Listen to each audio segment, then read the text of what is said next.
ഇപ്പോൾ വിവാദമായിക്കൊണ്ടിരിക്കുന്ന electoral bond എന്താണ്? നമ്മുടെ ഇടയിലുള്ള സാധാരണക്കാരനായിട്ടുള്ള ഒരു പൗരനും ഇലക്ട്രൽ ബോണ്ട് എന്താണ്, അതെന്തിനാണ് ഉപയോഗിക്കുന്നത് എന്നുള്ളത് ആർക്കും അറിയില്ല.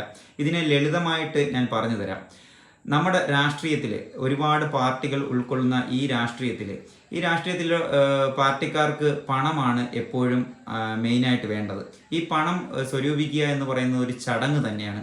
അപ്പോൾ BJP സർക്കാരിനെ മറ്റ് പാർട്ടിക്കാർ പണത്തിൻ്റെ ആധിപത്യം കൊണ്ട് ആക്രമിക്കാതിരിക്കാൻ വേണ്ടി BJP സർക്കാർ തന്നെ ഉടലെടുത്ത് ഉണ്ടാക്കി വെച്ചിരിക്കുന്ന ഒരു സംഭവമാണ് ഇലക്ട്രൽ ബോണ്ട്. ഈ ഇലക്ട്രൽ ബോണ്ട് വാങ്ങി ആർക്കും സംഭാവന ചെയ്യാം. ഏത് സാധാരണക്കാരനും സംഭാവന ചെയ്യാം. അതിൽ അംബാനിയുണ്ട്, അദാനിയുണ്ട്, മറ്റ് കുത്തക കമ്പനിക്കാർ പലരും ഉണ്ട്. അതൊന്നും ഒരു ചോദ്യചിഹ്നമേ വരുത്തില്ല. ഈ ഇലക്ട്രൽ ബോണ്ട് വാങ്ങിക്കഴിഞ്ഞാൽ എത്ര രൂപ വേണമെങ്കിലും തരാം. അങ്ങനെയാണ് BJP സർക്കാർ പിടിച്ചു നിൽക്കുന്നതും ഇതുപോലുള്ള കുറേ കള്ളപ്പണങ്ങൾ വെളുപ്പിച്ച് മാറ്റിയതും എന്നുള്ളത്.